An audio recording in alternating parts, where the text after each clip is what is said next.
Just some basic getting started points. We're going to talk about class formatting, all these things that you need to know as new students. How to utilize Banner Web, which is going to be your best friend, student resources page, contact with your advisors, other fun things like that. So let's get started. Okay, so we have different class formats. This is really for the ease and convenience of our students who are professionals and busy people with families and friends and lives. So for on-ground classes, we have evening offerings, which are Monday through Thursday nights, 6:30 to 10. We also have some weekend courses, and the Saturday classes are not intensive. That's not really the best word to describe it. We have some classes that meet on Saturdays for 3.5 hours, just like the weekday classes. But we also have, during the 12-week semesters, some Saturday classes that only meet 6 Saturdays, but all day. So that's really helpful for people where the week is really busy, but they have a Saturday option. We also have the online classes. Our online classes are asynchronous. They meet, the classes open a week in the online section is open from Wednesday to Tuesday, and you'll be working with the assignments and readings and your classmates within that week time frame. And then we also have the hybrid classes, which you may not see as frequently as the other two, but it is going to be a combination of on-site requirements with online components as well. So just be on the lookout for those. You can in Banner Web, as you're looking at the schedule, you can choose just on-site only. You can look for just online classes, and contact your advisor or just take a look at the schedule to see how to designate those. Here's an example of what each semester looks like. We have different options and different start dates, what we call parts of term, which allow some flexibility in scheduling. So, for example, in the fall and the spring, you have term 1, which we're about to start on January 16th, which is a 12-week term, and that's pretty standard. And then after that 12 weeks, you'll see is what we call the intermester, which I think is about 3 weeks, correct? As it says 2, and that is perhaps, to use the term intensive more properly, intense. You're going to be meeting 3 or 4 days a week. You're going to have all-day Saturday sessions. But for people who want to get maybe more than 6 or 9 hours in a semester, not that I would recommend going like 15, but I'm just saying if you want to maybe try to add a class and a class you're interested in or need to take is being offered intermester, it's often a great option for people. You'll also see that for people who are in foundation courses, we have on the same timeline as the term 1 2 weeks, we have the foundation classes, 2 of which are only an hour and a half each, broken up into 3-week sections. And there's also an intermester option. So really, and I don't want to go through the whole thing because I'm going to try to do it quickly, but really you'll see with these different varying start times, it allows you to take classes but not be overwhelmed with them all starting at the same time, ending at the same time, and sometimes you're able to do maybe an extra class that you didn't think you'd be able to do. So Banner Web, as I said, is going to be one of your best friends besides your advisor. Banner Web, you're going to be checking the upcoming schedule, registering for classes, checking your tuition and fees bill, your emergency contact information. Everything that you need to do is in Banner Web. Not everything, but a good deal of it. So if you haven't been to the website, if you haven't had a chance to register for classes yet, if you haven't returned your offer acceptance form, if we haven't gotten to that point, we can talk about it. You'll be doing a lot of those things in Banner Web. So here's some tips for registering for classes if you haven't done it for the spring or as you get ready to do it for the summer. Register as early as you can when registration opens, and you will get plenty of emails from us indicating when those open registration times will be.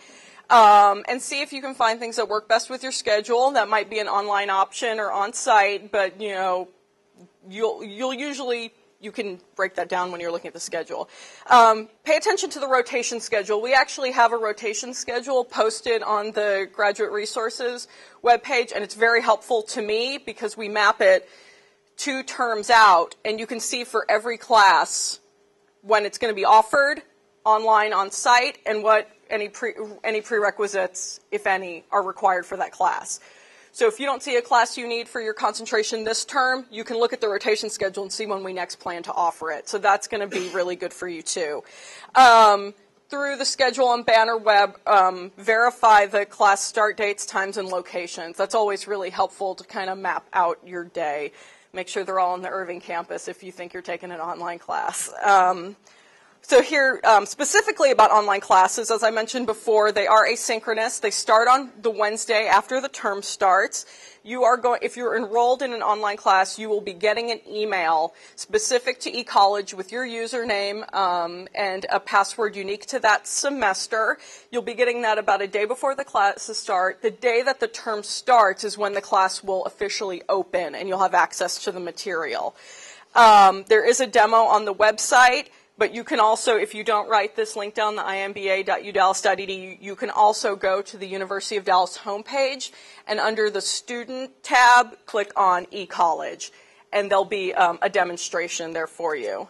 Some things that we offer on our campus here is the bookstore, which is located in Hager University Center, which is the main hub of university activity near the tower. Which will have your books. You can also check for those books online. If you have any questions how to find that out, I'd be happy to tell you, or your advisor.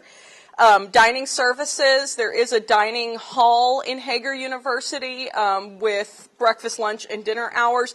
Also in the ground floor of Hager is the Ratskeller, which we call affectionately the Rat. And they serve, you can get pizza. It's kind of a la carte, some Tex-Mex dishes, sandwiches, whatever. And there's also the Cap Bar in Hager University Center where you can get reasonably priced coffees, lattes, teas, and other beverages and danishes. And in Hager University, the hub, is campus safety, where you are going to go to get your student ID and parking passes. Parking passes are required for students who will be here taking online classes. And there's more information about that on the website, or you can just go see them.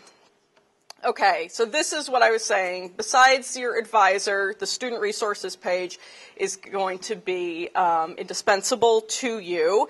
That's the link, or you can find it on our website, the College of Business website. There's a drop down on the sidebar. You'll see it's circled Graduate Student Resources. We have everything on there. Our academic policies, withdrawal and refund policies, this rotation schedule's on there. It's just a list of really everything that's going to be helpful for your career, your educational career here. Let me see. Academic policies and procedures. Dr. Murray covered a bit of this. Things that you just need to be aware of is policies and timelines for dropping and adding classes, what the refund policy is. All of this is on the student resources page.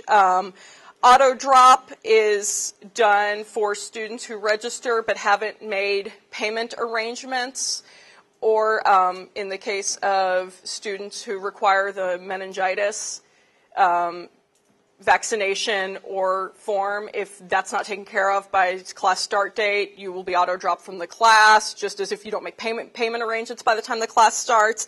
But you'll get more descriptions on this in the student resources page. What our grading scale is and the appeal process for that, and the university, the College of Business's laptop policy. Confidentiality. FERPA, you can feel secure that your advisor, in talking to you, you are the one that we are sharing your information with and no one else. If you call your advisor and you want to talk about your degree program and they ask you to verify your birth date, your student ID, middle name, or social security, it's because they want to make sure it's you that they're talking to as they give out information about your grades and everything.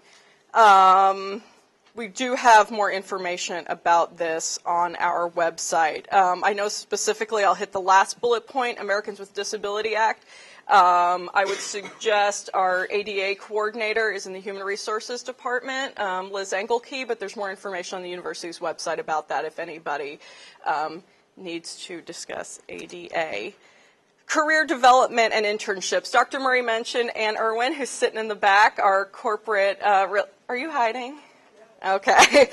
Anne, our corporate relations director, and career services can help you with job search tools, tweaking resume. It's available to our current students and alumni, undergraduate and graduate. They are located in Carpenter Hall, I believe, on the first floor. Career services is moved to Anselm? Augusta. Wow, I don't work here. Sorry. Eep. Okay, so Augustine 132. If you need to, I can point it out. The campus is small enough, but I really suggest stopping there if you just like to make a connection with them. It's another helpful thing if you're looking to start networking with the university. And again, you know, this really is a community of learning and networking. So if your company, if you know that they're hiring, let us know. Let the Career Services Office know, and you know, we can kind of keep that community growing. Here's the fun stuff. Tuition and fees for the current year. The early career program, MBA with concentration, the MS programs and certificate. The tuition currently is $645 per credit hour. The only fees, we actually have minimal fees compared to a lot of universities. In your first term, you have the $150 matriculation fee, so you only see that once. If you're taking an online course, you also have a $40 per credit hour online fee. And every year, for an entire 3-term year, is the $47.50 parking fee. I believe with all of you starting now in the spring term, you're only buying a parking pass for spring and summer, and I think it's $20 or $22.50 or something. And then in the fall, you'll be purchasing another one. So how to pay your bill. Yay! You can stop by the business office, which is in Carpenter Hall, unlike Career Services. You can pay online through CashNet. You'll see that when you log into Banner, it's going to say, do you want to go to CashNet? And if you want to apply for financial aid before you start all of that, here is the link. The 2 graduate financial aid advisors are Christine Bassett. She helps the students with last names starting with A through, I believe, L, and Janet Trejo is the financial aid advisor for students with last names M through Z. Like, your advisor can give you more specific information, and I believe it was in your Welcome to UD email. So, communications. Dr. Murray mentioned the importance of having a university of actually accessing and utilizing your University of Dallas email account, because that will be the main form of communication with us to you. Information about how to set that up was in your introduction email. The email address is usually first initial, first name, last name @udallas.edu.